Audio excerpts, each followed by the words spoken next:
네, 하나님의 말씀 우리 같이 보겠습니다. 잠언 31장 10절로 31절 말씀입니다. 잠언 31장 10절로 31절의 말씀 우리 함께 같이 보도록 하겠습니다.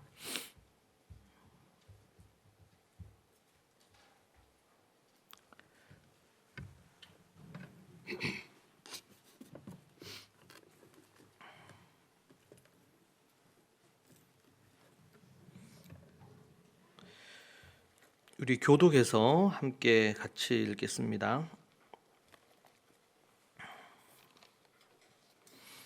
31장 10절입니다. 제가 먼저 10절을 읽겠습니다. 너는 종을 그의 상전에게 비방하지 말라. 그가 너를 저주하겠고 너는 죄책을 당할까 두려우니라. 31장. 누가 현숙한 여인을 찾아 얻겠느냐? 그의 값은 진주보다 더하니라.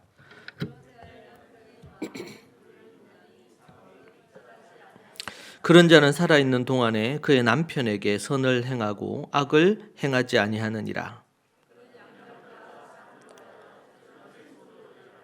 상인의 배와 같아서 먼 데서 양식을 가져오며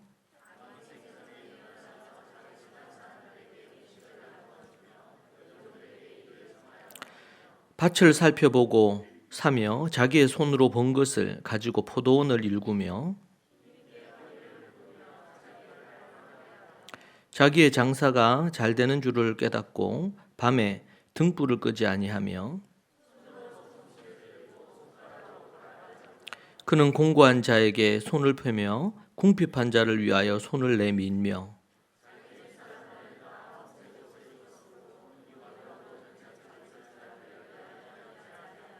그는 자기를 위하여 아름다운 이불을 지으며 세마포와 자색 옷을 입으며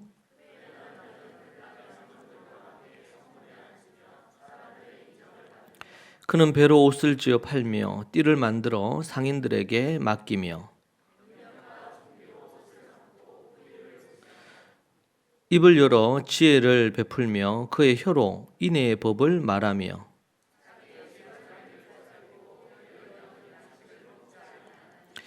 그의 자식들은 일어나 감사하며 그의 남편은 칭찬하기를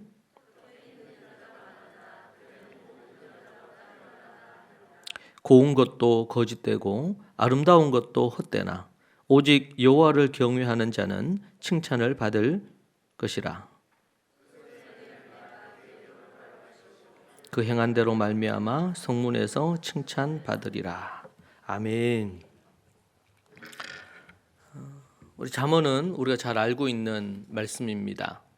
특별히 몇 주간 하나님께서 이 잠언 31장의 말씀을 통해서 주신 감동을 여러분과 함께 또 이 주일에 나누려고 합니다.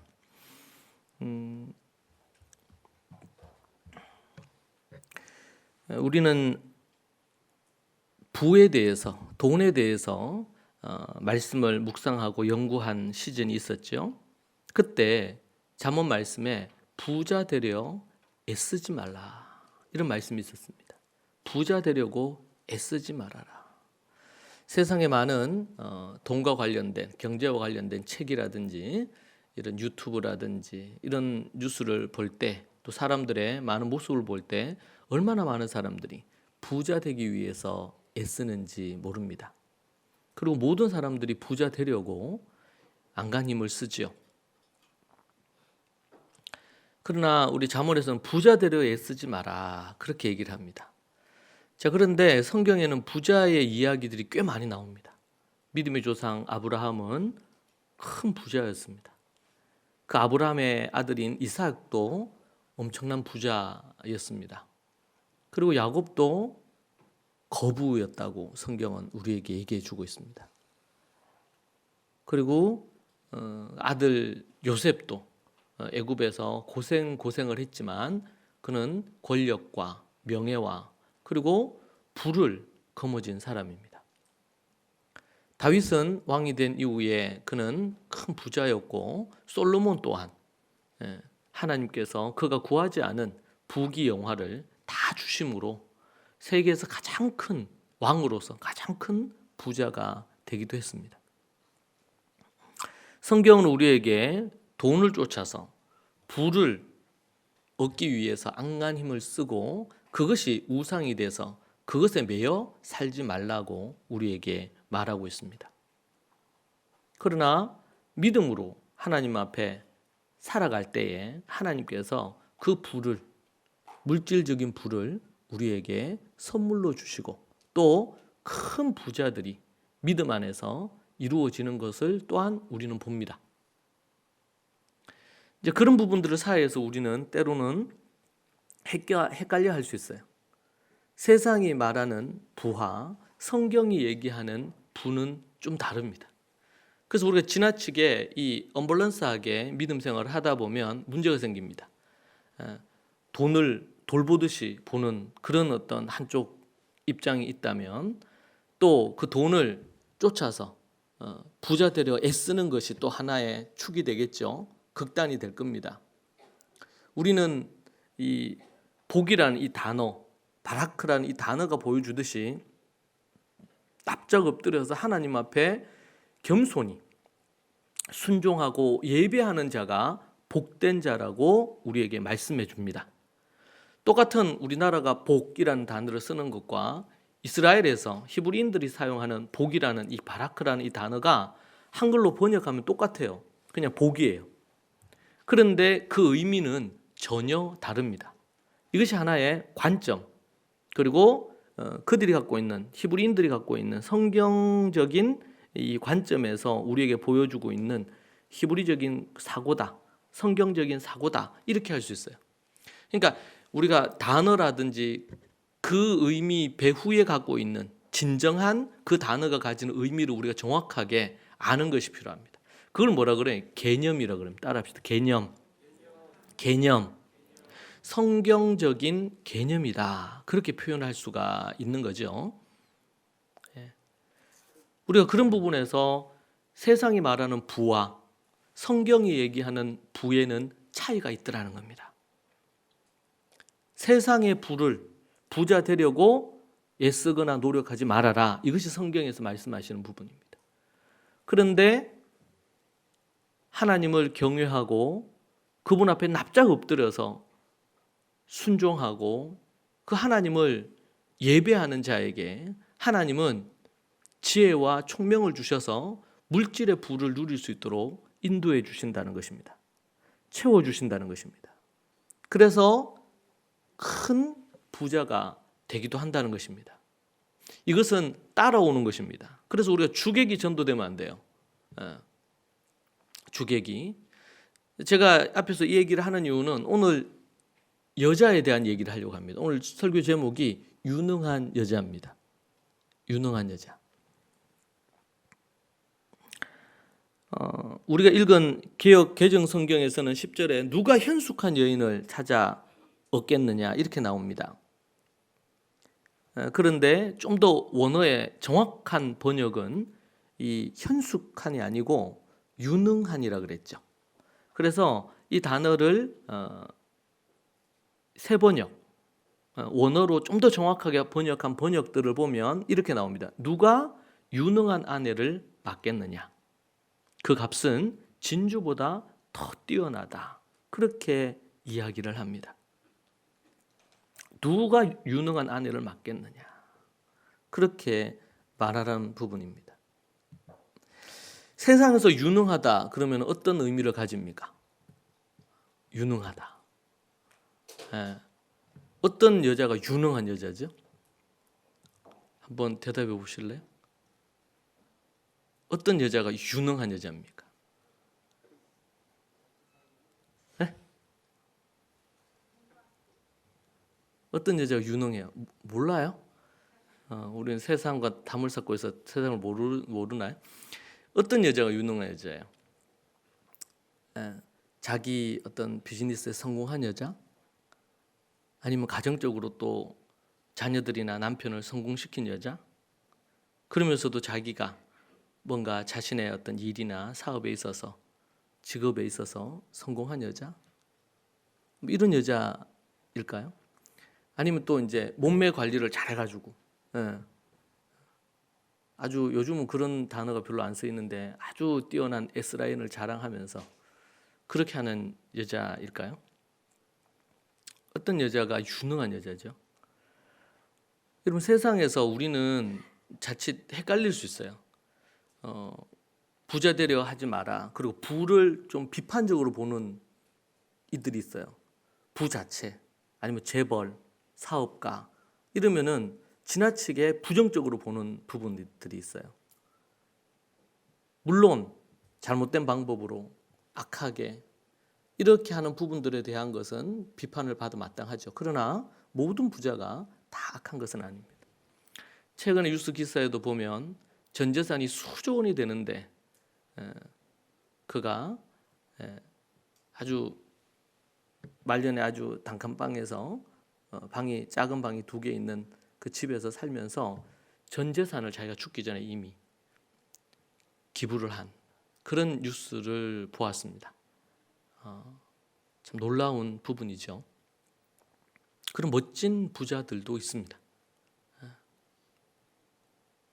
그러니까 우리가 정리해야 될 것이 부라고 할 때 이 돈이 많은 것, 부자 이런 부분에 대한 단순한 생각을 넘어서서 부자인데 그 부를 세상적인 부를 가진 사람을 부러워하지 마라. 이렇게 성경은 또 얘기를 한단 말이에요. 그런데 성경에는 또 부자들이 많어. 부자들이 많아요. 물론 가난한 사람도 있어요. 그러나 또 부자들도 많아요. 믿음의 사람들 중에 부자들도 많아요. 느헤미야나 다니엘이나 이런 이들은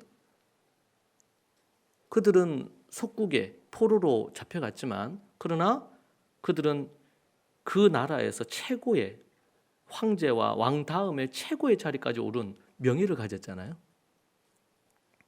그럴 때 우리는 헷갈린단 말이에요. 우리가 이원론적으로 접근하면은 우리는 그런 부를 쫓아서는 안 되는구나. 그런데 우리에게 돈은 필요해 또. 그럼 돈을 또 쫓아요. 그런데 성경 또 부자 되면 안 된다고 해. 그런데 보니까 또 세상에 하나님을 안 믿는 사람인데 부자들이 많어. 잘 나가. 그러면 또 크리스찬으로서의 어떤 정체감이나 자괴감이 또 생겨요. 나는 하나님 믿고 예수님 믿고 그런데 물질적으로도 때로는 어렵기도 하고 그렇다고 명예와 이 권력을 갖고 있는 것도 아니고 이러면서 헷갈린단 말이에요. 여러분 이것이 명확하게 개념이 정리가 안 되면 신앙생활 할 때 계속 헷갈려요. 그리고 교회 나와서는 예배 드릴 때는 아멘 아멘 하고 성경도 보고 이렇게 해요. 그러나 세상을 살아갈 때는 세상의 방법으로 돈도 벌고 직장 생활하고 이렇게 하려고 하는 거예요. 그러면 어떻게 생깁니까? 소위 말해서 정신분열증적인 증세가 나타나요. 크리스찬들에게. 왜냐하면 신앙적으로는 그렇게 해야 되는데 그렇게 하기가 어려우니까 이중적인 생활을 하게 되겠죠. 그래서 이제 한 번씩 우리가 한국 영화에 보면 어떤 뭐 영화에 나오는 사람들이 교회에서는 되게 거룩하고 그런데 가정으로 돌아가면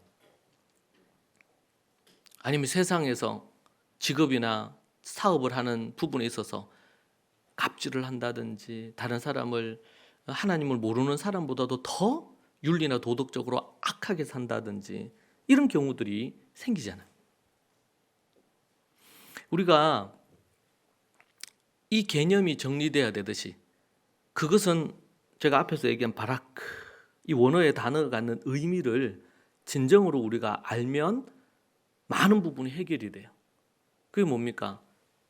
진짜 복은 그 하나님 앞에 납작 엎드려서 그분 앞에 겸손히 나아가고 그래서 순종하고 그리고 뭐예요? 그 하나님 앞에 예배하는 자가 복된 자라는 거예요.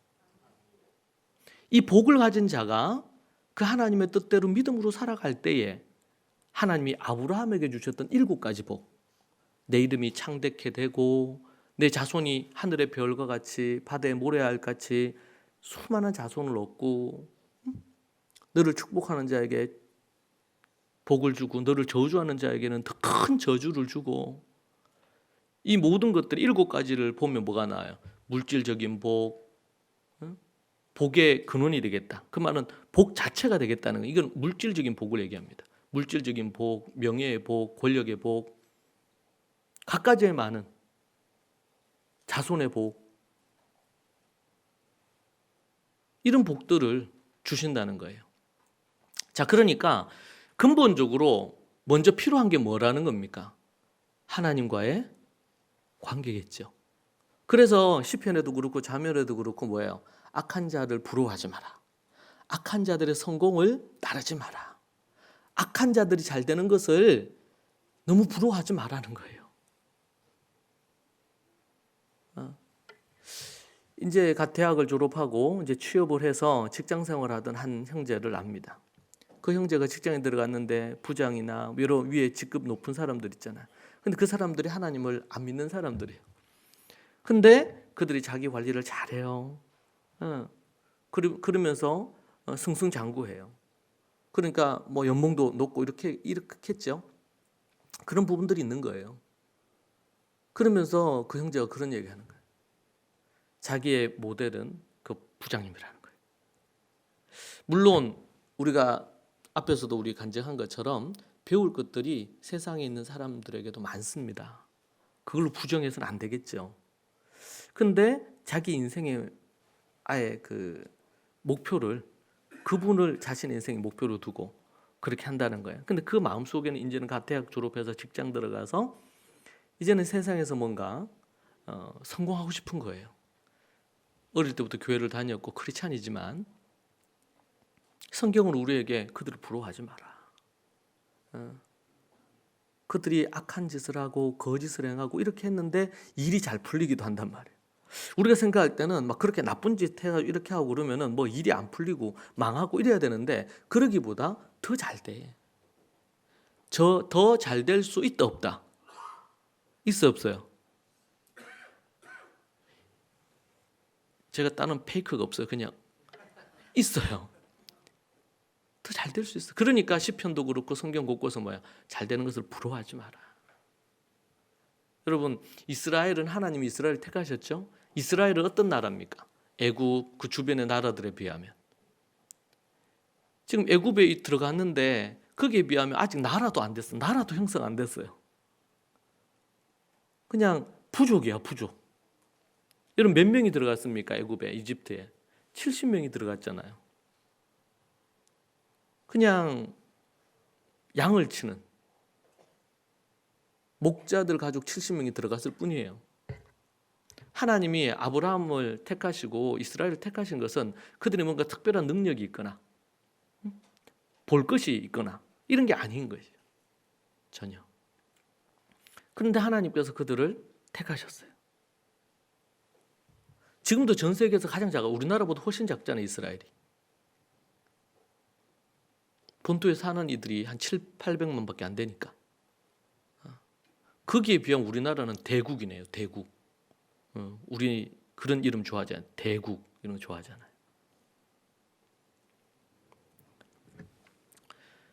다시 돌아와서 유능한 여자. 하나님이 기뻐하시는 여자는 어떤 여자냐?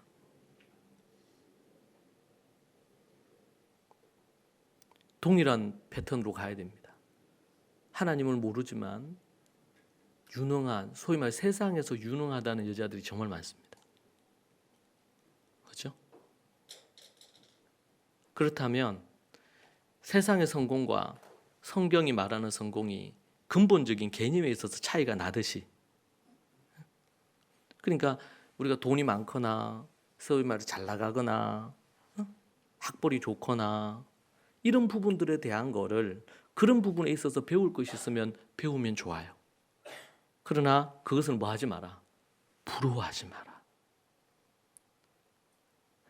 내가 가야 될 길을 가는 거예요. 세상이 만들어 놓은, 정해 놓은 성공의 어떤 모습, 그것을 따라가지 말라는 말이에요. 나름의 주관을 갖고 개념을 갖고 성도 그리스도인으로서 살아가라. 특별히 오늘은 여자에 대한 얘기. 개념이 있는 여자, 생각이 있는 여자, 성경이 얘기하는 진정으로 성공한 여자, 그것을 오늘 본문의 단어에서의 원어의 의미는 유능한 여자. 어떤 여자가 유능한 여자냐 라고 얘기하는 겁니다. 잠언 31장에 나오는 10절 이하에 나오는 이 여자는 그 바탕에 뭘 깔고 있어요? 바라크를 깔고 있는 거예요. 여러분, 그 사람에게 있어서 겉으로 보이는 아브라함에게 주신 7가지의 복, 이름이 창대케 되고 하는 일마다 잘 되고, 이런 부분들에 대한 7가지의 복, 그런 복이 있더라도 그것은 이제 열매에 속하는 거예요. 뿌리에 속하는 거, 근본에 대한 거 뭡니까? 그 하나님 앞에 납작 엎드린 겸손한 인생. 하나님께 때론 내가 해가 되고 그렇게 되더라도 순종하는 부분. 그리고 그 하나님 앞에 진정으로 그 하나님께 예배하기 위하여 진심으로, 신령과 진정으로 예배하는 인생. 만약에 7가지 그 부가 있는데도 불구하고 이 3가지, 이 바라크가 없다면 어떻게 됩니까? 그것은 진정한 복이 아니에요. 그렇게 살다가는 어떻게 돼요? 이 생이 끝나고 나면 지옥불에 떨어지겠죠. 더 큰 것을 잃어버려요. 그러면 진짜 그 사람이 성공했다 할 수 있을까요? 어리석은 부자가 어땠습니까? 돈이 너무 많아요. 돈을 주체를 할 수가 없어. 여러분, 그런 경험 있습니까? 돈이 너무 많아가 주체가 안 된다. 예, 밤새도록 뭐 한 달을 샜는데 돈을 다 못 쓰겠다. 내가 가진 재산을. 엄청난 부자였습니다. 거기에 대비되는 거지 나사로가 있잖아요. 그런데 죽음 이후에 판이 뒤바뀐 겁니다. 부자는 지옥불에 있고 거지 나사로는 하나님 품에 안겨 있는 겁니다. 누가 구걸을 해요? 지옥에 있는 부자가 구걸을 해요. 물 한 방울을 구걸을 하고 내 가족들에게 가서 저 나사로 보내가지고 이곳에 오지 않도록 해달라고 구걸을 해요.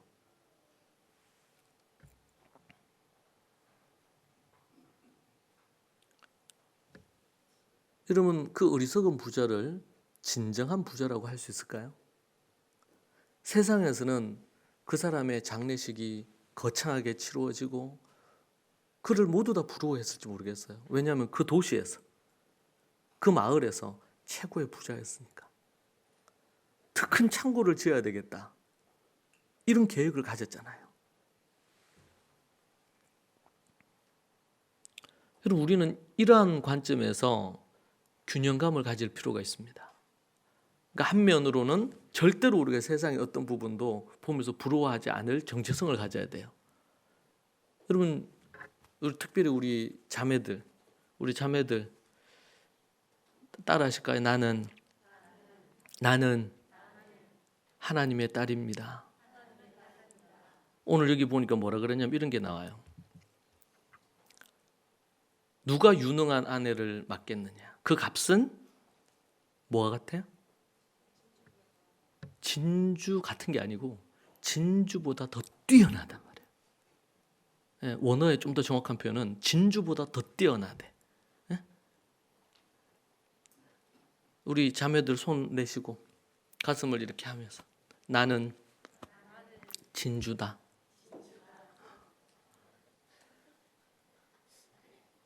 안 믿겨도 웃지 마시고 나는 진주다. 저는 보석에 대해 잘 몰라가지고 진주보다 더 뛰어난 게 뭔지 정확히 잘 모르겠어요. 응? 제가 아는 가장 값비싸고 좋은 거는 다이아몬드인데, 여러분, 여기 있는 우리 자매님들 여러분 모두 진주보다 더 뛰어난 보석들입니다. 하나님 안에서 내가 어떤 존재인지를 모르면 세상이 갖고 있는 기준으로 나를 본단 말이에요. 세상이 갖고 있는 기준으로 나를 본단 말이에요. 최근 뉴스에 그런 기사가 하나 나오면서 연예 기사 중에 그게 나왔어요. 코미디언인가요? 김혜선이라고 코미디언이 있었어요. 근데 그 코미디언이 좀 이 코미디 할 때 역이 좀 이 남성스러운 이런 역을 한 것 같아요.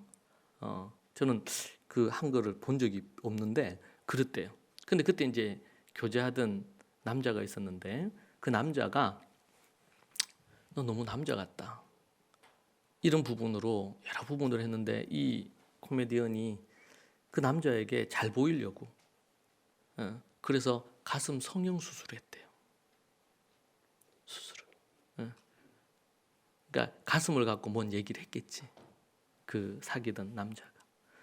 그러니까 이 코미디언 이 여성분이 그 남자에게 자기가 사랑하는 사람이니까 잘 보이려고 그렇게 수술을 했어.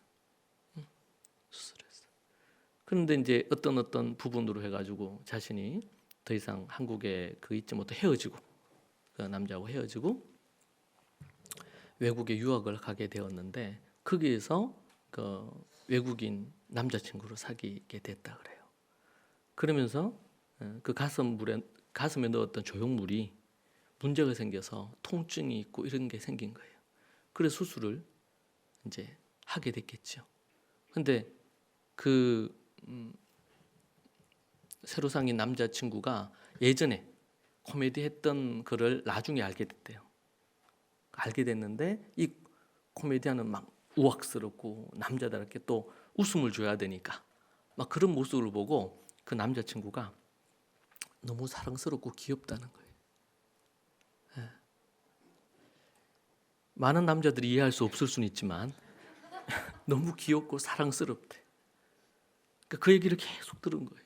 그러면서 자신이 그 전에 남자친구한테 예뻐 보이려고 수술했던 수술에 대한 얘기를 하고 지금 그것 때문에 가슴에 문제가 있어서 수술을 해야 된다.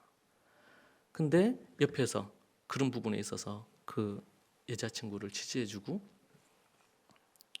여전히 그 모습 그대로 사랑하는 거에 대한 이야기를 해준 거예요. 그러면서 이제 울면서 그런 얘기를 하는 그런 장면을 봤습니다.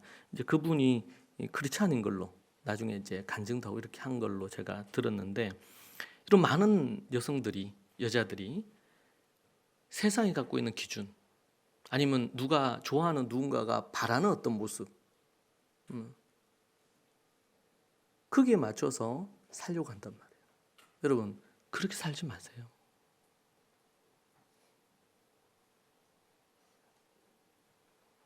그 전에 그 남자친구는 어떻게 보면 이 여자를 진짜 사랑한 게 아닐 수도 있어요.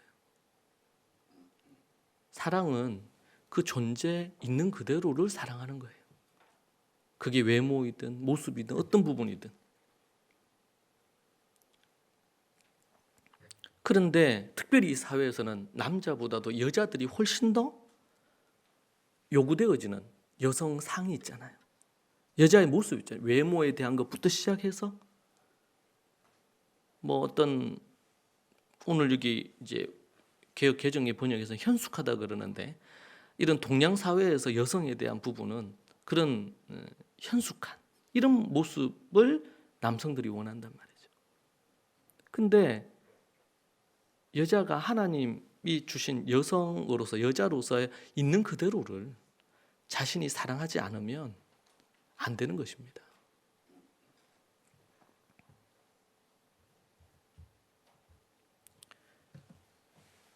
어떤 여자가 진짜 유능한 성공한 여자냐? 성경적으로 볼 때 여호와를 경외하는 여자입니다. 여호와를 경외하는 여자가 진정으로 그래서 30절에 끝부분에 말미에 이렇게 나옵니다. 고운 것도 거짓되고 아름다운 것도 헛되지만 주님을 경외하는 여자는 칭찬을 받는다. 이렇게 나옵니다. 30절에. 같이 한 번 더 볼까요? 30절. 같이 읽으시죠.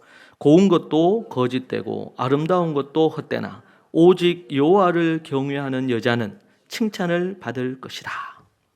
여호와를 경외하는 여자는 칭찬을 받을 거다. 오늘 말씀을 들을 때 남자들도 집중해서 들어야 돼. 왜요? 어떤 여자를 볼 거냐? 여자가 어떤 여자여야 되느냐. 세상이 갖고 있는 기준들이 있다 보니까 많은 남자들이 여자를 대할 때 성적인 어떤 그런 욕구를 만족시킬 성적인 놀이객감으로 여자를 생각을 한다든지, 여자 진짜 어떤 예쁜 여자, 예쁘면 다 되는 걸로 하잖아요. 그 기준으로 여자를 본다든지. 물론 오늘 말씀에서도 여자가 자신을 잘 가꿔야 될 부분에 대한 말씀은 나옵니다. 그러나 그것이 그 사람에 대한 평가의 기준이 된다든지 이런 것으로 모든 것을 판단한단 말이에요. 세상에서는 뭐합니까? 남자를 생각하면 돈이 얼마나 있느냐, 직업이 뭐냐, 그죠? 그것이 어떤 1순위가 될 수 있죠. 여자는 어떻게 얼마나 예쁘냐,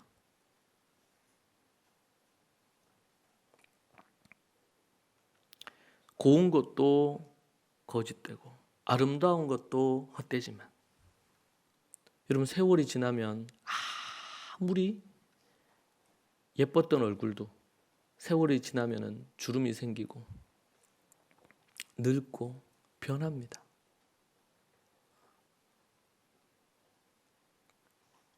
그건 남자든 여자든, 그 여자는 더 그럴 수 있겠죠.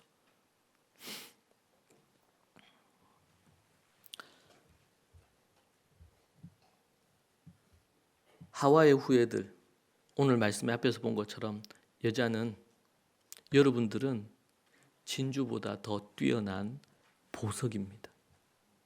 세상이 여러분을 보석처럼 대하지 않거나, 여러분의 주변 사람들이 여러분을 보석으로 대하지 않거나, 심지어 여러분을 정말 사랑해서 결혼한 남편들이 여러분을 보석처럼 대하지 않아도 여러분 스스로 나는 보석보다 뛰어난 여자라는 사실을, 그 가치를 스스로가 인정해 줘야 돼요.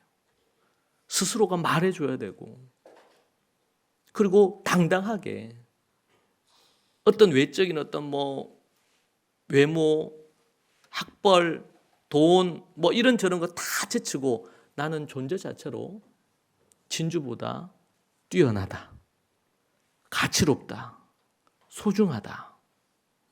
세상도 그렇게 말하지 않고, 내 가까이 있는 사람들도, 나 가족들도 나 그렇게 말하지 않고, 그렇게 하지 않더라도 단 한 사람이라도, 누구예요? 자기 자신만이라도 자신을 진주보다 뛰어나다.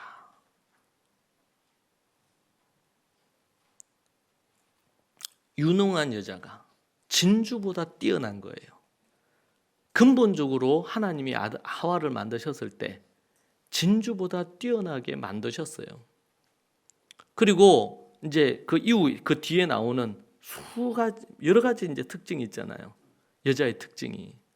그 여자의 특징의 모습으로 나를 상상하고 기대하면서 만들어 가시기 바랍니다. 여러분은 여러분 존재 자체로, 여러분이 태어났을 때 딸이라고 기뻐하지 않았던 부모가 있을 수도 있겠지만, 저희 어머니 같은 경우에도 태어났는데, 딸이 많은 집에 또 딸로 태어났어. 아들이기를 바랬는데, 그래서 그냥 갓난아기 아이를 그냥 죽게 내버려뒀대요. 예전에는 그런 일들이 참 많았죠. 그런데 하나님께서 참 기적적으로 살려주셔가지고 살게 되었는데, 일반적으로는 태어났을 때, 요즘은 또 딸을 귀하게 좋아하잖아요. 그 아이가 태어났는데, 딸아이가 태어났는데, 그 딸아이가 뭘 해준다고 그 아이를 귀하게 여기고 보석처럼 여깁니까? 그렇지 않죠. 그 존재 자체로 귀하게 여기잖아요. 사랑스러워하잖아요. 응? 딸 바보 아빠들은 물고 빨고 하잖아요. 좋아서. 얼마나 사랑스럽고 귀하고 예뻐요. 근데 세월이 지나면서 세상의 기준 판단으로 함부로 대하거나 무시하거나, 성적의 여부에 따라서, 외적인 어떤 모습의 여부에 따라서 세상이 얘기하는 그런 모습의 어떤 여자냐, 그렇지 않으면은 하찮게, 가치 없게. 이 시대의 쇼 프로에 보면은 그런 짝을 짓는 이런 형태의 프로그램들이 많이 있지 않습니까? 거기에서 뭘 얘기합니까? 첫 번째도 외모요, 두 번째도 외모요, 세 번째도 외모예요. 여자에 대한 기준은. 좀 거기에다 얘기한다면 뭐 좀 괜찮은 직업, 재력 이런 것들이 따라올 수 있지만 그런 게 없어도 예쁘면 된다는 게 세상의 기준입니다. 우리는 거대한 골리앗과 같은 이 세상의 어떤 문화, 세상의 가치, 물론 그걸 갖고 막 비난하고 욕하고 이렇게 하면서 세상을 등지고 살아서도 안 되겠죠. 세상이 그렇다는 거예요. 아브라함이 왜 사라를 내 여동생이라고 속였습니까? 하나님을 모르고 하나님을 두려워하지 않기 때문에. 거기서는 예쁜 여자가 있다. 그러면은 권력 있는 왕이 데려가거나 아니면은 힘 있는 권력가가 데려가는 게 너무 당연하고, 만약에 그 남편이 있다 그러면 죽이고 데려가는 거예요. 그런 세상의 기준이 있는 거예요.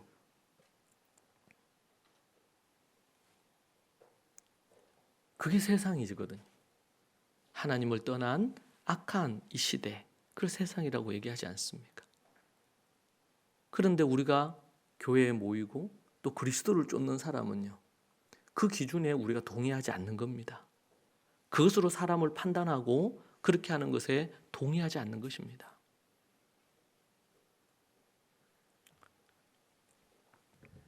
진주보다 귀하다. 1차적으로 성경은 우리에게 여자에 대한 정체성을 진주보다 귀하고 진주보다 뛰어난 여자다. 그게 여자다. 더 나아가서 그 여자가 어떤 여자의 모습이어야 되느냐, 그걸 우리가 11절 이하로 쭉 얘기를 길게 하고 있는 겁니다. 그런 모습으로 나아가기 위한 노력이 필요하겠죠. 그러니까 진주보다 더 뛰어난 보석과 같은 존재로서 살아가기 위한, 그러한 진주보다 뛰어난 모습을 유지하기 위한 모습이란 말이에요.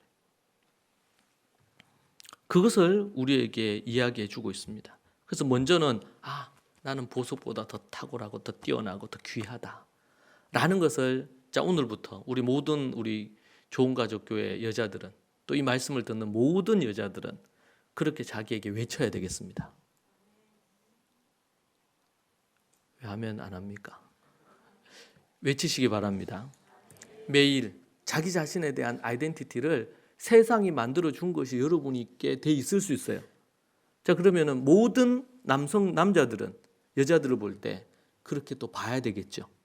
그렇게 봐야 돼. 그러니까 존재 자체로 일단 나는 진주보다 뛰어나다라는 것에 대한 어떤 확신, 믿음, 담대함, 이런 것이 필요해요. 여러분, 자기 자신을 존중하지 않고 자기 자신을 사랑하지 않고 자기 자신을 귀하게 존귀하게 보지 않는 사람, 그 사람을 진정으로 누군가가 사랑한다는 것이 매우 어렵습니다. 먼저 자기 자신을 사랑해 주세요. 여자들이요, 자기를 사랑하라. 진주보다 뛰어난 자신의 존재, 그 원석과 같은 그 존재, 그 자신을 사랑해 주세요. 세상의 어떤 기준으로 평가하지 말고 있는 그대로의 자신을 사랑해 주세요. 그것이 원석이라면 그 원석을 11절 이하에서는 뭐예요? 다듬어서 정말 멋진 보석으로, 상품성 가치가 있는 보석으로 만드는 것입니다. 자, 그러면은 우리가 자녀들이 있는데 딸이 있다. 그러면 뭐예요? 이 잠언 31장 10절 이하의 내용을 통해서 너는 이런 보석이다 라고 단정 지어주고 확정해주고, 두 번째는 그 보석인데 더 멋진 모습으로 자신을 다듬어 만들어갈 수 있도록 해줘야 됩니다. 우리 아버지들은 딸을 그런 관점에서 대해야 되겠습니다. 그리고 남자들은 나중에 아내를 얻으려고 할 때, 오늘 말씀에 나오죠. 10절에서 뭐라 그랬어요? 누가 유능한 아내를 맡겠느냐? 누가 유능한 아내를 맡겠느냐 말이에요. 남자들에게 가장 중요한 인생의 결정, 중요한 복은 뭐냐? 유능한 아내를 얻는 것입니다. 유능한 아내. 이 유능하다는 이 단어 안에 의미가, 원어의 의미가 5가지 있다 그랬죠. 하나는 뭐 이렇게 강하다, 힘 있다, 뭐 이런 의미부터 해가지고 유능하다라는 의미가 4가지가 있고, 한 가지가 현숙한, 단정한 이런 의미가 있어요. 그래서 이제 새 번역에서는 뭐라 그랬냐면 유능한이다 이렇게 번역을 한 거예요. 유능한이다.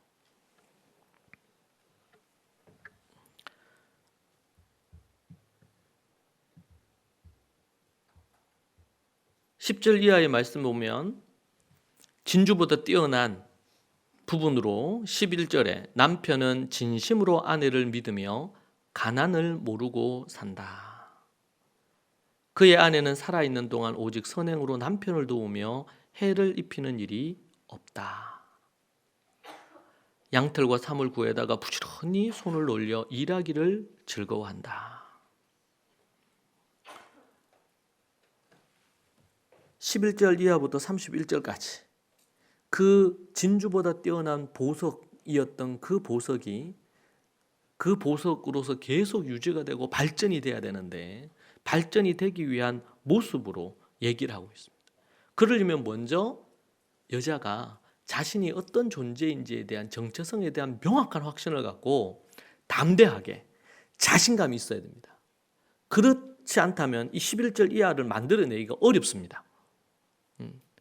낮은 자존감을 갖고 자기 자신에 대해서 부정적인 이미지를 갖고 나는 누구에 비해서 이렇게 못났고 나는 이게 안 되고 나는 저게 안 되고 이런 부정적인 마인드, 낮은 자존감의 마인드, 이런 마인드를 가지고서는 결코 이 모습으로 설 수가 없거든요. 먼저는 자기 자신에 대한 확신, 확정, 그리고 자신감과 담대함, 주 안에서. 그러니까 이거와 똑같아요. 앞에서 얘기한 복이라고 얘기했잖아요. 나에게 권력이 현재 없는데요. 내 이름이 유명한 것도 아닌데요.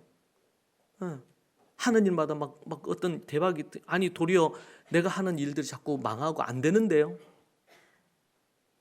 여러분 인생사 잘 될 때가 있지만 그러지 못할 때가 있습니다.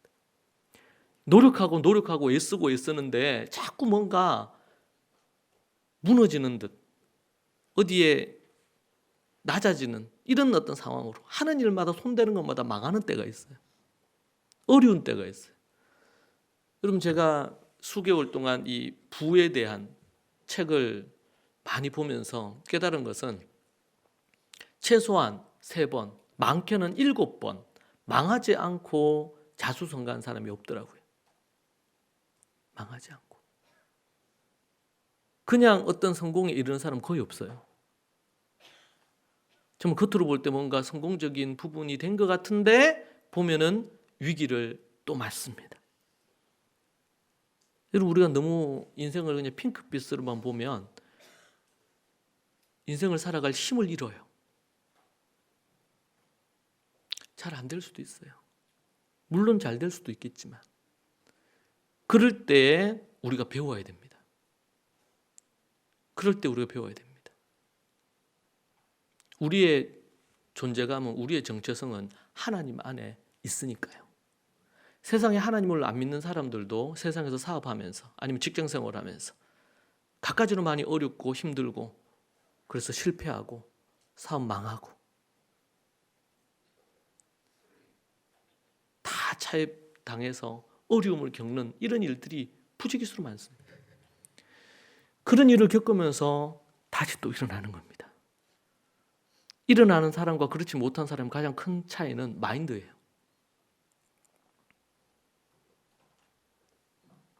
부자가 앞에서 얘기한 바라크에 근거해가지고 3가지 가지고 있어요. 그러면은 내가 돈이 없어요. 명예가 없어요. 이름이 유명하지도 않아요. 내가 시작한 사업이 알려져 있지도 않아요. 정말 애쓰고 노력했는데도 잘 안 돼요. 아니, 물론 내가 잘못하고 실수할 수도 있겠죠. 여러분 그럴 때 내가 만약에 하나님을 진정으로 믿고 있고 겸손하게 납작 엎드려서 그분을 믿고 있고 그분 앞에 예배하고 있고 그분 앞에 순종하려는 마음을 갖고 있다. 그럼 나는 이미 성공한 사람이에요. 나는 이미 복받은 사람이에요. 아멘입니까? 그 자신감과 그 확신을 우리가 갖지 못하면 일어서지 못하는 거예요. 인생을 포기하게 돼 있어요. 이게 자기 확정, 자기 확신, 주님 안에서 내 자신에 대한 확신. 그러면은 내가 지금 병들어 있습니까? 내가 망했습니까? 내가 어떤 부분에 있어서 볼품이 없습니까? 그래도 내 안에 있는 보석을 보는 거예요. 보석을, 나를 보는 거예요. 할 수 있다. 그때 점검해야 되는 거는 내 이름이 유명해지느냐, 내가 잘났느냐, 어떻게 됐느냐, 이게 아니고 뭘 봐야 돼요? 내가 그분 앞에 납작 엎드려 있느냐, 내가 그분 앞에 절대 순종하려고 하는 마음이 있느냐. 이건 똑같아요. 여러분 자녀를 키우는데 자녀가 좋은 대학 갔어요. 자녀가 또 어떻게 해요? 좋은 직장에 들어갔어요. 이렇게 해서 막 성성가도를 달리는 것 같아요. 그때도 점검해야 될 게 뭐죠? 하나님 앞에 그 자녀가 납작 엎드려 있느냐, 주님의 말씀에 복종하려고 애쓰고 있느냐, 하나님 앞에 예배하는 참된 모습이 있느냐. 만약에 세상적으로 승승장구하는데 그게 없다, 그럼 어떻게 해요? 실패한 자식이에요. 이걸 분명히 알아야 돼요. 부자 되려 애쓰지 마라 그랬잖아요. 세상에 성공하는 자처럼 되려고 애쓰지 말아야 돼요. 그것은 따라와야 되는 거예요. 그때 점검해야 될 게 뭐예요? 정말 납작 하나님 앞에 엎드려 있는가? 순종하는가? 하나님을 진정으로 예배하려고 애쓰는가? 이게 있다면 성공한 거지. 그것을 토대로 하나님이 주신 지혜로 풍성한 삶을 비즈니스에서, 직장에서, 공부하는 학생은 공부하는 부분에서, 이런저런 부분에서 그걸 펼쳐가면 돼요. 그럼 언제 어느 순간인가 아브라함의 7가지의 복이 그의 삶에 딱 자리를 한다니까요. 그래서 돈 따라가는 인생은 반드시 망합니다. 돈 따라가는 거예요. 돈이 우상이 돼서 그럼 돈 따라서 모든 것도 조종하는 거예요. 돈 따라 이사도 하고 돈 따라 모든 것을 다 조정을 하는 거예요. 근데 그렇지 않고 주님 따라 그렇게 진정으로 할 때 하나님께서는 뭐예요? 돈이나 명예나 이런 것들도 따라오도록 만드는 거예요. 이것을 놓치면 다 잃어버리는 거예요. 다. 그래서 뭐야? 지혜를 잃어버리면 다 잃어버리는 거예요. 여러분 건강을 잃어버렸다고 다 잃어버린 거 아닙니다. 세상에서는 건강을 잃어버리는 건 모든 걸 다 잃어버린 거라고 말하잖아요. 그렇죠? 상당히 큰 부분을 잃어버려요. 건강을 잃어버리면. 그런데 건강보다 더 하나님의 지혜를 잃어버리면 모든 걸 다 잃어버린 겁니다.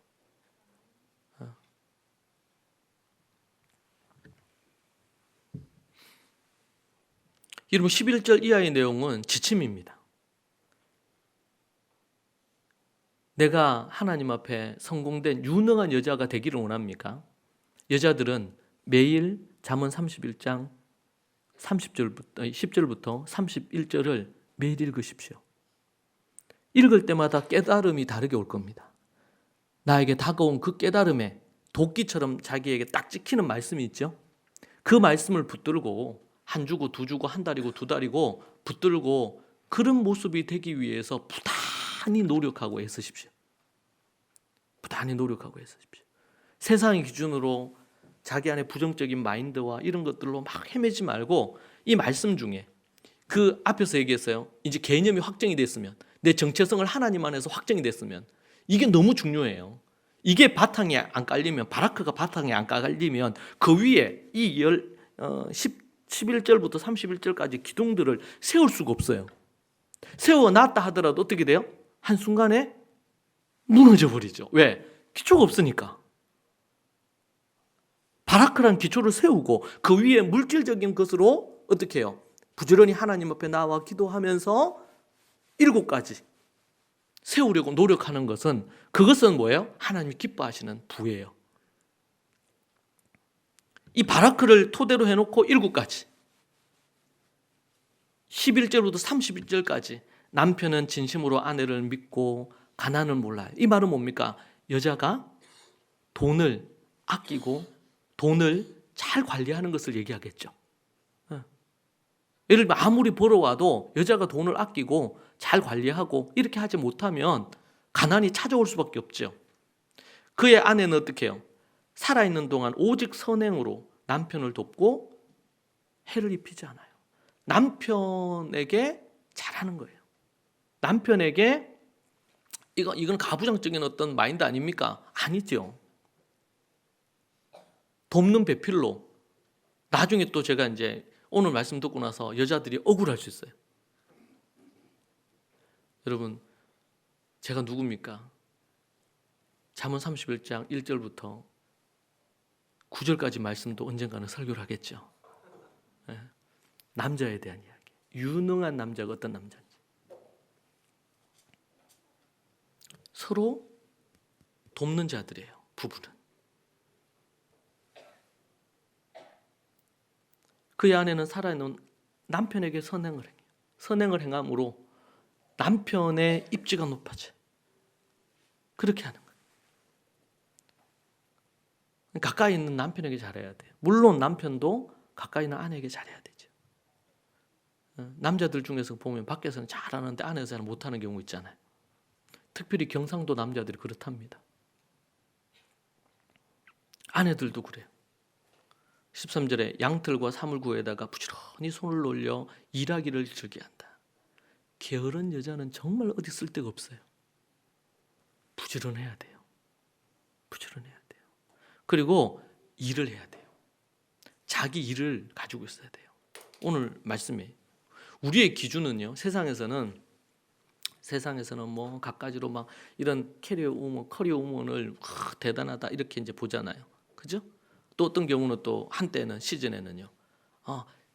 가정에서 아이들을 잘 그거 하고 남편을 그거 하는 것이 정말 좋은 여자다. 이렇게 이제 기준이 시대마다 계속 달라져요. 계속. 그건 시대의 정신에 따라서 상황에 따라서 계속 달라지는 겁니다. 이런 거기에 우리는 그렇구나 알아야 돼요. 세상 문화를 알아야 되니까. 그러나 우리의 기준은 성경이 우리의 기준이니까 그 기준에 맞추어서 우리가 생각하고 판단하고 행동해야 되죠. 그런 부분에서. 물론 우리가 자녀들을 잘 양육하고 세우는 것은 너무나 중요한 부분입니다. 그러나 그렇다고 해서 여자가 아내로 어머니로만 자기 아이덴티티를 절대로 가져서는 안 됩니다. 하나님이 그 여자에게 주신 달란트가 있고 그 여자에게 하나님께서 주신 재능들이 다 있잖아요. 그것을 개발하고 하나님 앞에서 쓰임받는 부분으로 사용되어져야 돼요. 그러기 위해서 오늘 말씀은 뭘까요? 양털과 사물구에다가 부지런히 손을 올려 일하기를 즐겨한다. 여러분, 일하는 것은 매우 즐거운 일입니다. 일하는 것은. 또한 상인의 배와 같이 먼 곳에서 먹을 거기를 구하여 오기도 한다. 지금으로 얘기하면 국제 무역까지 하는 거죠. 네. 외국에서 배가 들어오고 거기에서 물건을 받아서 팔기도 하고 나누기도 하고 먹을 거리를 구하여 오기도 한다. 날이 밝기도 전에 일어나서 식구들에게 음식을 만들어주고 여종들에게 일을 정하여 맡긴다. 밭을 살 때에는 잘 살펴본 이후에 사들이고 밭을 매매하는 일을 하는 거죠. 자기가 직접 번 돈으로 포도원을 사기도 하는 거예요.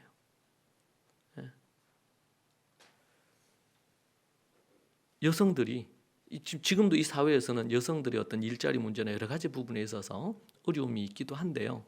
그러나 그런 부분에도 불구하고 자기를 잘 개발하고 준비하고 훈련해서 직접 돈을 벌고 번 돈으로 포도원도 사고 그렇게 하는, 허리를 단단히 동여매고 억센팔로 일을 하는. 18절에 뭐예요? 사업이 잘 돼서 이 사업가예요. 밤에도 불을 끄지 않고 사업을 계속 해 나가는 겁니다. 그러면서 돈을 버는 거예요. 우리 자매들에게 부탁합니다. 여러분이 정말 잘할 수 있고 하고 싶은 일을 하십시오. 너무 애들에게 매여 살지 마세요. 아이들을 우리가 잘 하나님의 방법대로 잘 케어하고 키우는 건 너무 중요합니다. 그런데 그것이 여러분의 인생의 목적이 절대로 되면 안 됩니다. 아내이자 어머니지만 그 이전에 여러분은 여러분 존재 자체로 하나님 앞에서 딸이에요. 여자예요. 여러분의 것이 있어야 됩니다. 누구의 아내, 누구의 어머니가 아니라 여러분의 이름 그대로 그 존재가 여러분 자신이라는 사실을 기억하고 여러분을 사랑해 주시고 여러분을 존중해 주시고 그리고 여러분 자신이 되시기를 바랍니다. 하나님이 그걸 바라시는 거예요.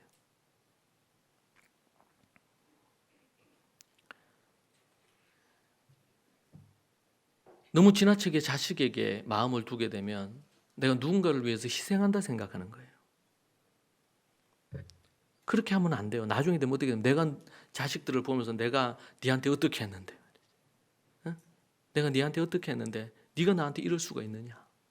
나이가 들면 들수록 얘기했죠. 60년대, 70년대 초반까지만 해도 우리나라 사람들의 평균 수명이 50이 안 넘었어요. 50이. 그러니까 옛날에는 10대 중후반에 결혼하죠. 그렇게 해가지고 그러면 자식들을 한 20년 가까이 안 되게 키워서 결혼을 시켜서 한 20년 정도 살다가 이제 40대 중반이 되면 죽는 거예요.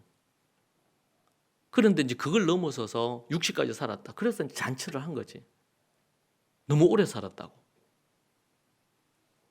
근데 여러분 이제는 100세 시대가 됐잖아요. 이제는 자식을 키우는데 자식을 여러분 우리가 20년, 30년 이렇게 했어요. 물론 자식이 부모에게 효를 행해야 되지. 그런데 20, 30년을 키웠는데 효를 행한다 그러면 30 이후로부터 해가지고 이런 100세까지 살잖아요. 아니면 한 80세까지 살아도 그럼 몇 년이에요? 50년이잖아. 그러면은 부모가 80이면 자식은요?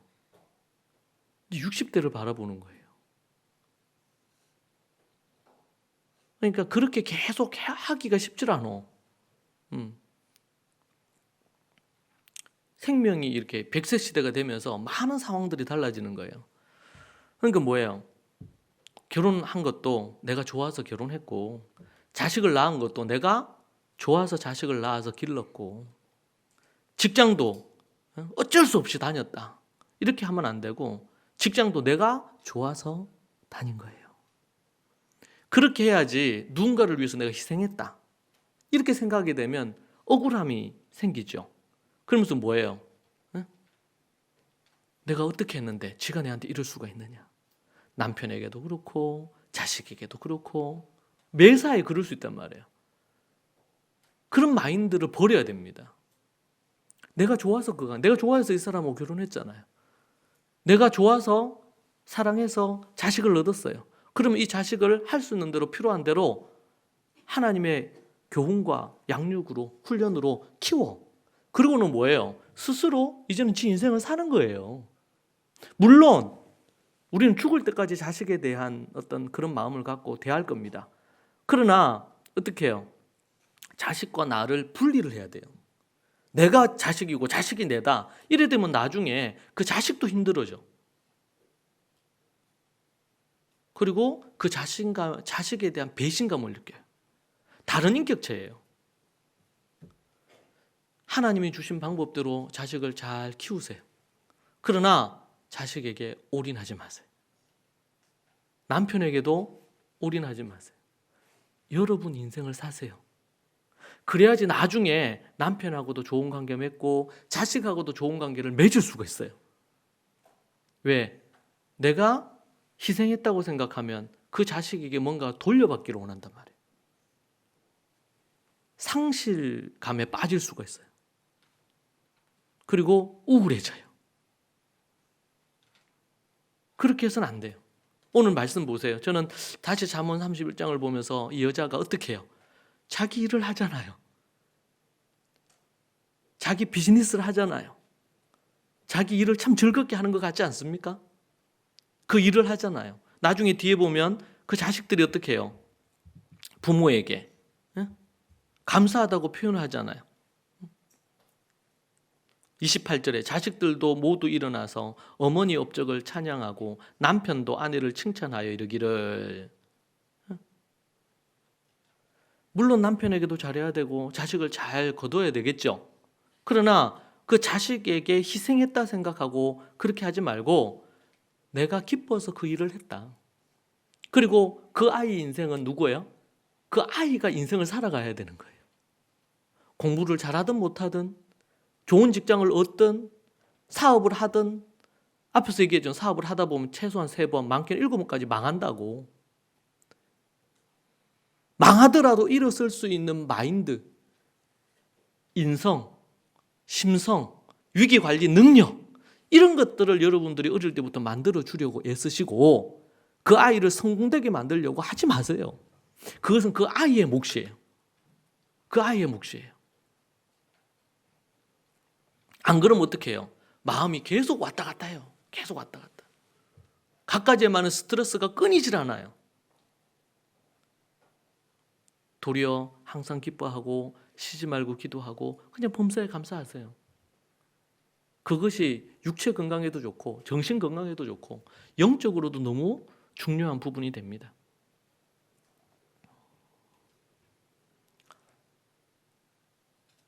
한 손에는 물레질하고 다른 손에는 실을 타요. 한 손을 펴서 가난한 사람을 돕고 다른 한 손으로는 궁핍한 사람을 또 도와요. 온 식구들 홍색 옷을 입혀서 따스하게 입히고 눈이 와도 식구들 때문에 걱정하는 일이 없어. 왜? 붉은색을 입혔으니까 눈이 왔는데 어디 다니다가 엎어져도 보이니까. 손수 자기의 이부자리를 만들어 자기를 또 가꿀 줄도 알아요. 자기를 위해서 이부자리도 만들고 고운 모시옷도 입고 자주색 옷도 지어 입어요.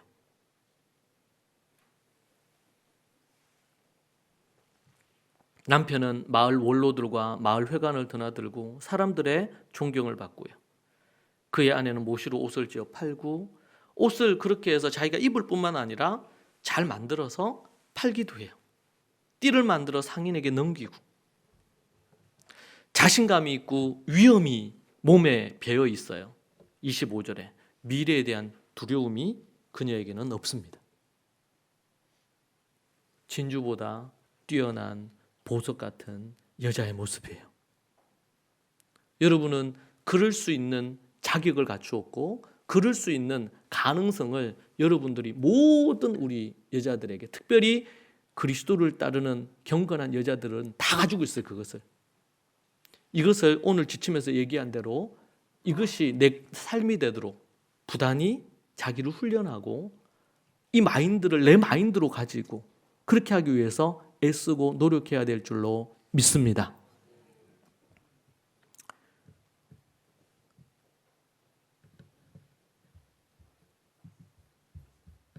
자기 자신에 대한 분명한 확신과 마인드가 없으면 이러한 사실은 힘들 수 있습니다. 사랑하는 우리 믿음의 자매들 여러분에게 권면합니다. 정말 여러분 자신에 대해서 유능한 여자가 되십시오. 하나님 앞에서 여러분 그런 자신의 모습을 늘 그림을 그리고 아침에 눈을 떴을 때 여자들은 이 모습으로 오늘도 내가 좀 더 나아가야 되겠다.